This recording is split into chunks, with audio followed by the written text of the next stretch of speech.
Welcome back to Light the... what is it again? Oh, that's right. Fuse. Charles, how we doing? Feeling good. I'm excited. This is a great conversation we had with Phil, and we're back for more this week. I don't know if we did the talk about the story of the explosive device. If that was, I think it's going to be this week, but I'm not sure. In any case, he's got lots of stories, and of course, this week we get his rankings. We get into the rankings of each of the movies and his hair rankings as well. Yeah, that is worth price of admission alone. And just to remind people who Phil is, in case you didn't listen to the first part, Phil is a filmmaker and a film journalist, but long ago he was a digital marketing intern. And that is what we are really digging into on these two episodes. Well, and he also talks about the premiere, too, for MI3. He does. Which is fun, because we always love stories of these crazy premieres that they have. And that was the one where Cruise did the, all 6 different vehicles and all in one day or whatever, going around to different premieres in New York City. Yeah, it sounded quite the experience. Yeah, he talks about the premiere in LA as well at the TCL, which is where you and I saw Rogue Nation many moons ago. Yeah. If you'll recall. So we get a lot of great stuff, some JJ stories in there as well, which we always love. And just a trip back in time to the year of our Lord. What year was that, Charles? 2006? Yeah. Yeah. Summer of 06. So here we go. We're about to get into it. But of course, before that, I've got to do some shout outs here.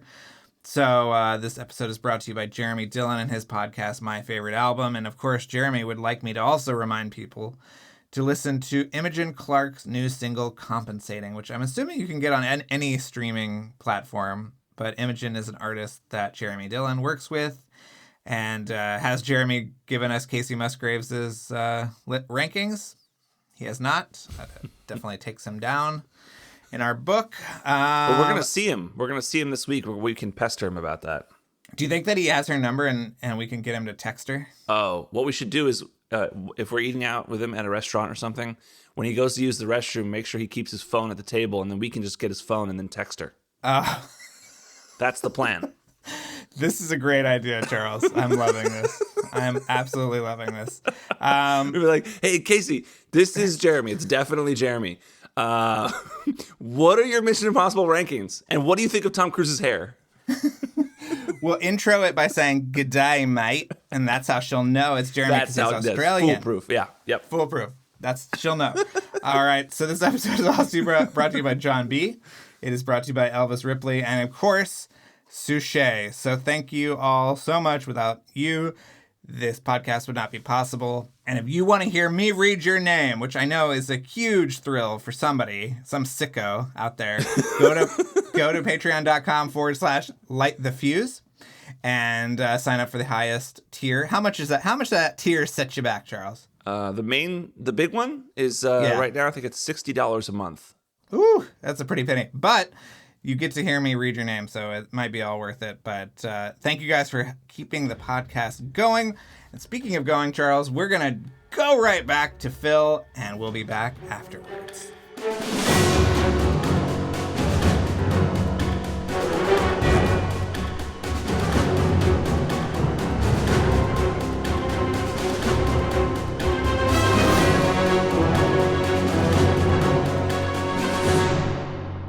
Well, now you were involved in his crazy air, sea, and land arrival too, weren't you? Discussion, yeah. So the plan was, if I'm remembering right, someone said Tom wants to helicopter. He wants to do a land, sea, air thing, and he wants to helicopter in and skydive or parachute out of the helicopter onto wherever they were going to do the premiere. Wow. And I just remember, well, that's not going to happen. One, cost. Two, you cannot have a helicopter in that close to buildings, logistics-wise. That's not safe. And I remember someone, not an interactive, but on the marketing side going, well, how do we get them to do it? How do we convince New York City to let us do this? I don't think you can. I think that was the response. That was the discussion. And I think that this person in marketing's reaction to that, that insistence was coming from a place of fear. Who wants to tell Tom Cruise no? Right. And it was well, okay, like that's not. He's a grown adult. I think he'll be okay with that. And I remember leaving the meeting with an assistant, going, "Can you believe this? Like they want to make this thing happen. Like, isn't there other shit that they can do? Isn't there cooler stuff they can focus on?" And then later there was a discussion about, well, the LA premiere. How do we do that? Tom wants to arrive by air if possible into LA, outside of Grauman's. Wow. That's also not going to happen. But I just remember this was not me making the calls. This is whomever was in the meeting saying, no, that's not going to happen. But I remember it being entertained as if it would be more feasible to do in LA than it would be in New York. And I remember the compromise was he'll roll up in some really cool car. And it was not the orange Ferrari or Lamborghini for MI3. I think it's a Lamborghini. Yeah, I think it was a Lamborghini. Because I don't believe Cruise rolled up in that, but he did drive like an Audi or a BMW. And I just remember, we got that approved, and he could only go like a certain speed. So it was a little anticlimactic when you see the car roll up and the music was playing and he gets out in Katie Holmes, his wife at the time. Why were they limiting the speed? Was someone else driving him, or was he driving it? No, he was driving the car, but it was right up to where the red carpet area was. Okay. So you had like fans on either side. Right. And it was like they kind of like parted the Red Sea almost at the one end of Hollywood Boulevard so he could, drive in. Right. And so just for safety, they were like, you can only go 10 miles an hour or something? Or...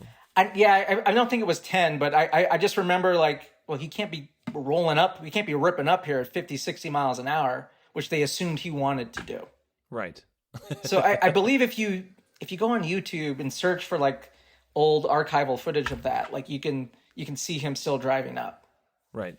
And the premiere was a crazy... The premiere was an interesting time. Did you go to the party? Was it one of the... Because those premiere parties are always very elaborate. We've detailed those in our making of episodes, and they sound always insane. I didn't go to the party. I did not have transportation at the time to get up there, but I did work the premiere. It was me and another woman I work with. We were assigned to Maggie Q. Oh, cool. And I told Drew this story. When we got with Maggie Q, right at the man, she said to us, whatever you do, you cannot have him sit next to me. I cannot sit next to him. Him being Brett Ratner. Because I just remember seeing Brett Ratner. They had dated at some point? Is this after they dated? I don't know. Or is this just... I don't know if it was. I didn't know if they dated. I don't know if it was after or I don't know. I just know that she said that they're friends now. Now, yeah. We just interviewed her and she told a story about him, right? Yeah. That he was up. Maybe for they free. didn't date. Maybe I might be totally wrong about that. I just remember we had a little moment, me and this other woman that I was working with, talking to Maggie Q, and it was before she said, "Oh, he wants to sit next to me. Please, I don't." If it's some reason like he thinks he can sit next to me, but she had someone else that she wanted to sit with her or something like that. Okay. But I just remember seeing Brett Ratner several feet away pulling like a Watabi Brothers from Night at the Roxbury. Like, hey, Maggie, you, me, gonna sit together. We're gonna sit, you, me.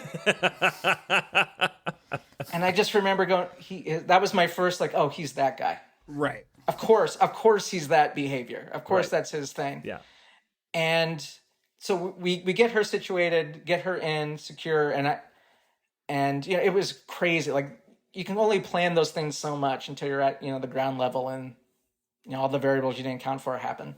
And we get Maggie in, and I remember seeing Cruz coming around the corner doing the, his glad handing, which is awesome. He makes the time to talk to everyone before he gets into the movie. Like that's just really cool. And I remember being told by someone before the event started, do not make direct eye contact with him or talk to him if he comes with you or ask him questions or anything. Like, we're not here to be fans, that sort of thing. And I was just happened to be looking over in that direction when he came around, and we made eye contact, and it was like a deer in the headlights thing. No, Phil. Bad Phil. like he looked at me like deer in the headlights, and I was like, oh, why, this is so weird. Like, does he not know I'm... And I made sure to swing my Paramount badge around. And I looked away, like I was getting uncomfortable because I didn't want him to think I was not supposed to be there or getting in his way or anything. And he just stared at me for what felt like a long time, like a very long beat. And I just went right. I just like looked away. I said to the woman I was working with, "He keeps staring at me. I'm gonna go." Well, they probably didn't want you staring at him because he would engage with you, and then the movie would start another 35 seconds too late. You know what I mean? Right. Ask you where you grew up, and all that stuff. Right. And then we were first told we weren't allowed to watch the movie, but then they were like, "Come on, these kids have been working." Someone said they're going. They've been working this. They're going. So are you still an intern at this point? Or what is your actual title? I am still an intern. Intern. I was like, I eventually got promoted to like creative producer, indirect marketing. But at this point, I'm still an intern. Okay. And so they let us sit. And I remember saying, someone tapped me on the shoulder and said, "Excuse me, man, do you mind getting up? These are our seats." I was like, "Oh, I'm sorry, sure." And it was like some security dude. And they moved us a row back to let Will Smith in. Wow. To sit down. Wow. That was pretty cool. And I believe Will Smith introduced the movie. Really? Why would he do that? Or Cruise called him up. I might be conflating it was either War of the Worlds or MI3. Okay. But the two of them shared a stage and right before they screened one of those movies.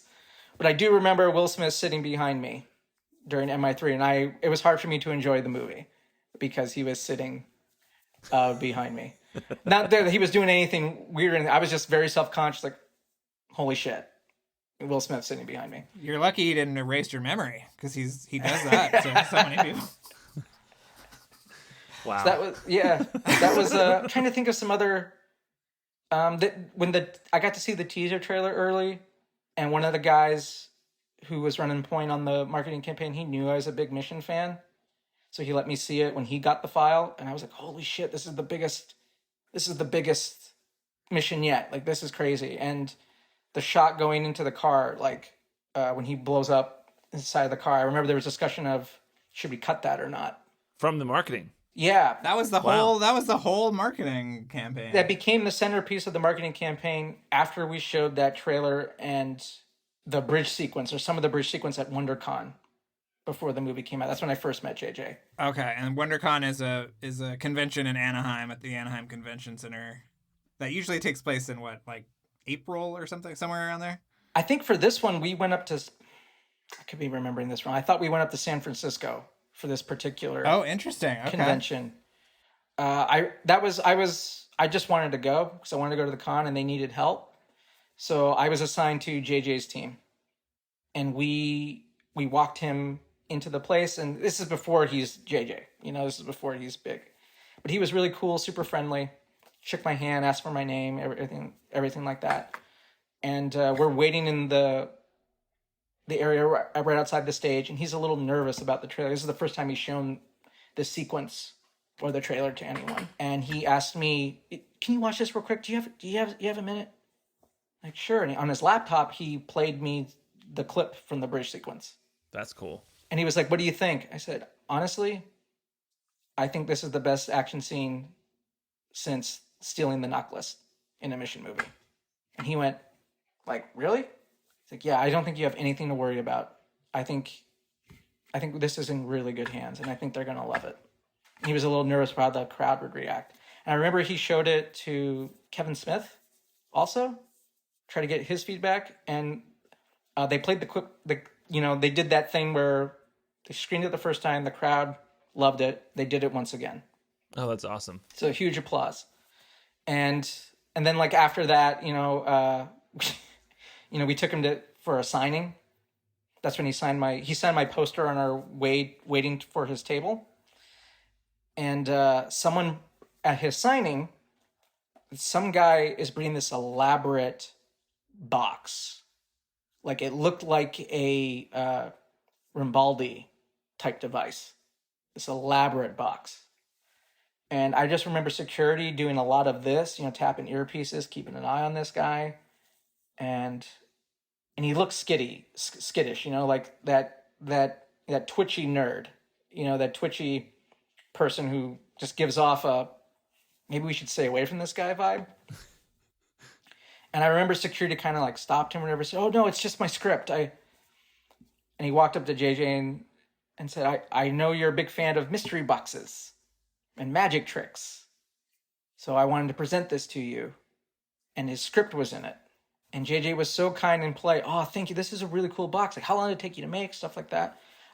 Legally, I can't read this, but I really appreciate the gift. I'll see what I can do. And you can't read an unsolicited script from someone, Yeah. But he was just really cool and gentlemanly with that. He was just really cool. That man was Damon Lindelof.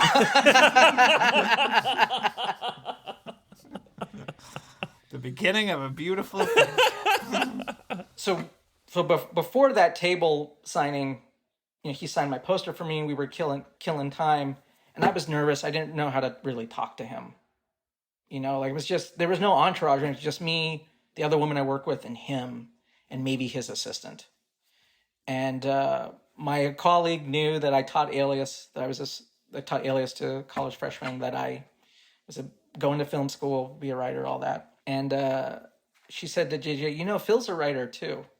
And I went like so embarrassed. Like just thinking about it now, I'm remembering I was wearing a corduroy sport coat, and I just remember getting pitted out instantly, like set a land speed record. I got all red faced, looked like the Kool-Aid Man. And he was like, "Oh, really? What are you writing?" And I just had like a burst of confidence. I was like, I'm writing your version of Alien. He was like, "Oh, what's my version of Alien?" And I proceeded to pitch him my idea. And he says, "You know what? That does sound like my version of Alien. I would love to read that." And that script was Prometheus. Yes. It's a whole other story, but it was just really cool. Meet one of my heroes at the time. He was very personal, and get to work with him on that. And he was always cool with the staff whenever like there were meetings or anything. He was really cool, and so was Tom. He was really cool. I know we have to ask you the big questions in a minute, but we are the second people to ask Tom Cruise about his hair, I believe. You asked him about his hair at the Rogue Nation junket, and it didn't quite land. Do you want to tell that story? Okay. Is this when you're working as a journalist? Yeah, when we were working together, I think at this point. I remember when you went over there, because that was summer of 2016. 2015. Where's there? What 2015. Okay, never mind. I was not there. So they flew us to Vienna for the premiere, and I got to interview him and McQuarrie when I was the senior editor at MoviePhone. And I was really nervous about interviewing Cruise and McQuarrie, because they are, Cruise and McQuarrie. And I was a huge Jack Reacher fan, and our colleague Drew Tamar, yes, who I worked with, she was at ground level when I started at Paramount, so she remembered me. And I just remember like going up to Cruise, and right outside his room, she's like, we're running a little behind, and I just see Cruise peeking over the corner like, "Come on guys, let's go, let's move." And he's like stretching. And Tamar introduced me as someone who worked on the marketing for MI3, and his whole demeanor changed. Like, "Oh, thank you so much. Wow, thank you. What did you think of that?" And I explained to him, I thought it was great, and all like, "Oh, thank you." And I said, "You've done so many great performances. One of my favorites is how you just cried on cue during that opening scene. I went, oh man, right? Like I just can't believe it. Like that was just luck. That was just in the moment." And we're talking. And I asked him all these questions, and I went over, and he was fine with it. And he's walking me out, shaking my hand, keep talking to me. And he's like, "It was so nice meeting you. Thank you again for all your help. Like on MI3, that was a hard movie for, it was JJ's first, and we wanted to, had to reprove the franchise, relaunch the franchise, in a way." I was like, "Oh, thank you so much. It was so cool talking with you. You want another question? Shoot, ask me." I said, "Okay." And I said, my boss wanted me to ask you this because I was embarrassed to ask this question. In missions 1 and 3, your hair is short. In 2 and 4, it's long. What's up with that? Why is that? And he went, "What?" Like I got the Cruise what? Which was my favorite thing. And I tried to explain it to him again. Like, okay, so, in 1 and 2, your hair is, short length. 2 and 4, it's longer. Is that something you plan? And he went, Ghost Protocol is 2 hours, 11 minutes. Rogue Nation, 2 hours, 11 minutes. But it doesn't matter because all you got to do, it doesn't matter what the length is. Same length. It doesn't matter. It doesn't matter. You just got to make that fucking date. Just got to make that fucking date. And he was echoing something he said during my actual interview round with him. I asked him, like, how do you juggle this versus that, something like that. And he said, all you have to do is everything is in service of the release date. You just got to make that date. You got to inspire everyone around you to work with you, to help you make that date. Right. And that's why he said that. I was like, I looked at Tamar like, okay. But he didn't realize you meant hair length. He thought you were talking about No, he didn't. I think running time. So technically, we still have the first hair question because he actually understood. Right. It was the first hair question to actually connect with him. Yeah. With him, yeah. Yeah. So, I remember getting really red-faced. I was like, oh, fuck, I just ruined this interview. Because I didn't ask my question a certain way. It would have been amazing if you doubled down and you were like, no, let me explain this for you. I'm talking about the length of your hair. I know. I was gesturing to my hair. In 15 years, there will be 2 people that will annoy you even more than you could possibly imagine about your hair. Right. Just keep that in mind, Tom. And then he shook my hand and left. I said to Tamar, I'm so sorry. I didn't mean to confuse him. Oh no, it's fine. He's a busy day. It's all, you did great. Like he wanted to talk to you.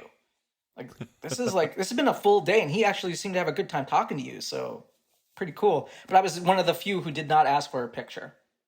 A lot of the reporters did, but wow. Fool. That just felt weird to me. But yeah. Yeah. All right. Here it is. Are you ready for this? Let's do it. Have you been prepared? I've been waiting for like 4 years for this, man. Okay, here we go.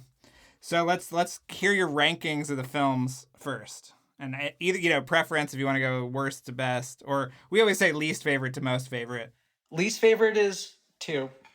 Okay. But I don't, I think 1, 3, 4, 5, Fallout, they're all great. Like, I love a lot of parts of those movies, some more than others. So 2 is my least.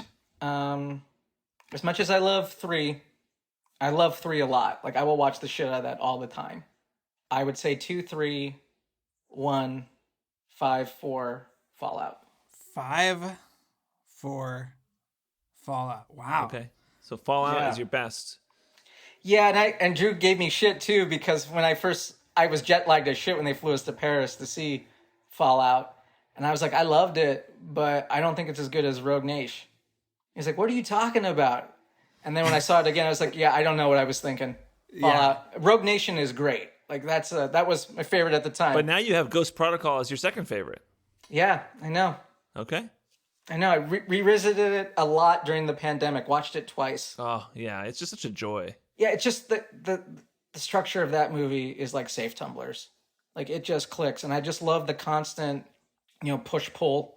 Every win's followed by a loss of that movie. Like, that's just beautiful structure. Brad Bird, I know it was a pain in the ass to make, but he made it look effortless. Yeah. Yeah, I think he has a future in this business. I don't know. A little bit. Yeah. All right, here's the even more important question is, do your hair rankings fall in with your film rankings? No. Okay, all right, let's hear where you're at there. Number 1, MI3. That hair, perfect. Okay, a little bit longer than 1, but still on the shorter side. Still on the shorter side. Yeah. I remember trying to get that haircut.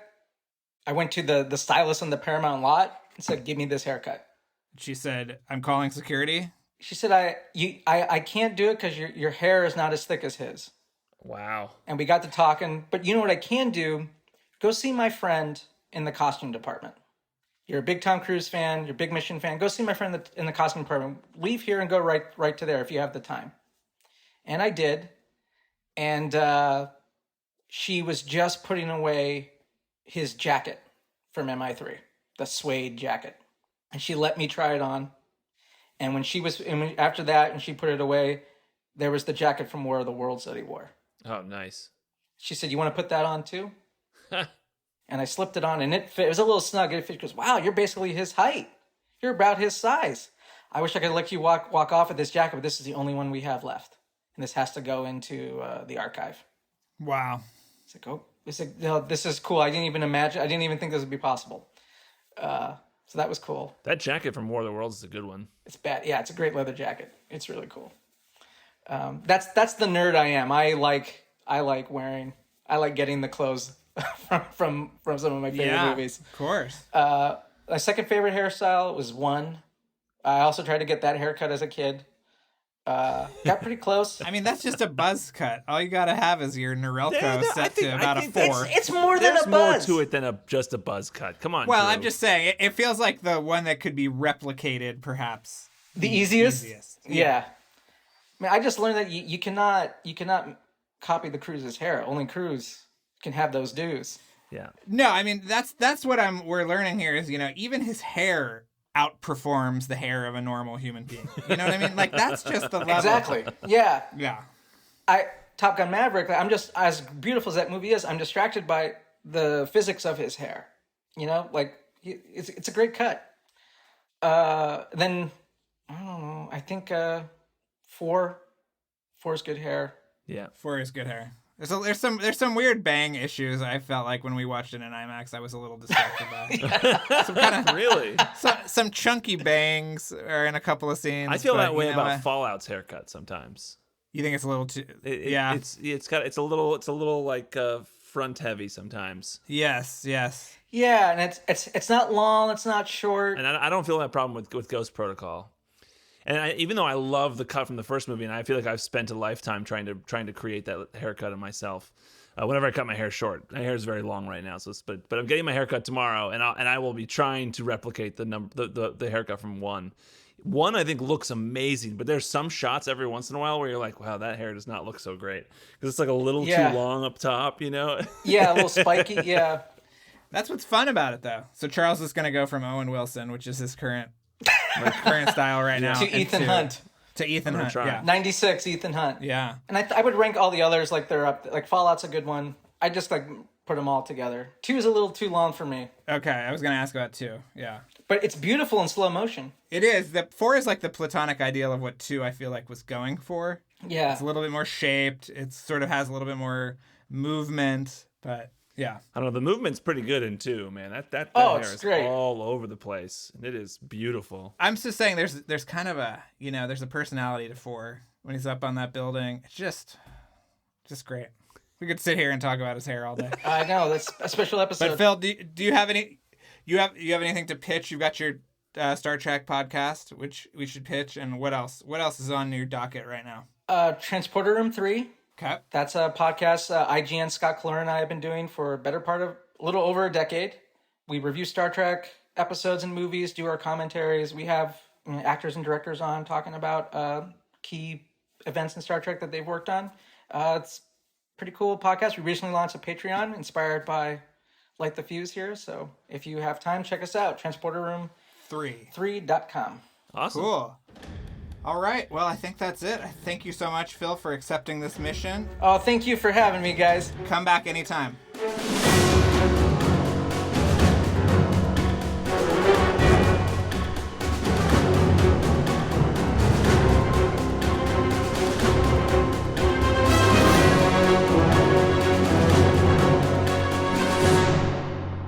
And we're back. How you feeling, Charles? I feel good. I know we've talked about it for a couple of years now with Phil, that we've wanted to get him on the show to hear these behind the scenes stories of the marketing mishap in particular. We really wanted to know the details of. Yeah. It's pretty funny to hear about how the office panic, just the office culture in general, was pretty funny to hear about. Yeah. I feel like when something like this happens, everybody says, oh, it was an intern's fault. Turns out, no, it was not. It was actually... But I wouldn't be surprised if Phil was taking the blame that day. Yes. Yeah, I don't think... That was probably not a great day in the office. No. But Phil handles pressure well. I worked with him at MoviePhone when we were being operated by MoviePass. So we that's a whole other podcast. Yeah. If anybody doesn't know the story of MoviePass, wasn't there a big article about it recently? There was, and there's other things coming up too. So yeah, Well. the MoviePass story is far from over. But They're trying to relaunch too, aren't they? they are trying to relaunch. I got an email about it, and they were like, "Hey, you only have a day to sign up for this." And you said, "Fool me once." They put an expiration date on the sign up. You know it's good if it has an expiration date for the sign up. Yeah. So what else, Charles? What else did we glean from this? Just that Phil is an awesome dude, and that I was happy to talk to him more. I always like just chatting up movies with him and stuff. So it's great to hear his rankings and his hair rankings, of course. Of course. And to hear his journey with that, because it seems like it's changed a little bit for him. Yeah, and we get him trying to ask him about his hair. Yeah. And Yeah, failing. that's right. Yes, that was a that's great story too. Yes. Yeah. When he tried to talk to Cruz about his hair, and he's like, "What?" We love it. We absolutely love it. So what else, Charles? You got some shout outs and some reminders as well, right? Yeah, I have shout outs. So I need to give a special thank you to Nathan Lawrence and to Derek Klingel. Thank you to Nathan and Derek. I also want to credit our editor and mixer, Luke Burson, and our composer, Kevin Blumenfeld. And I also want to tell everyone to sign up for our Patreon at patreon.com/lightthefuse. You can sign up at the bonus content level and get extra episodes from us every week. Or you can support the show by going to our TeePublic page, which is www.teepublic.com/user/lightthefusepod. Also check out our website, lightthefusepodcast.com. We've got our show notes there. And that's for every single episode, going all the way back to episode number 1. And you can also go to the merch tab and see a couple of items from our store and get linked to our TeePublic page there. And what else, Drew? I just want to remind everybody to like, subscribe, rate, and review wherever you're listening to this podcast, and to tell people about it. Tell your friends, tell your coworkers, tell relatives that you see during the holidays. Tell everybody about this show. They need to know. They need to know their lives are missing something. That something is this podcast. Clearly. But we will be back next week with probably a new episode. Yeah, we've got some things in the works we're excited about, actually, but we're working on it. You'll see. Yeah, it's going to be good. All right, great. So with that, for Charles, this is Drew, and we'll see you next week.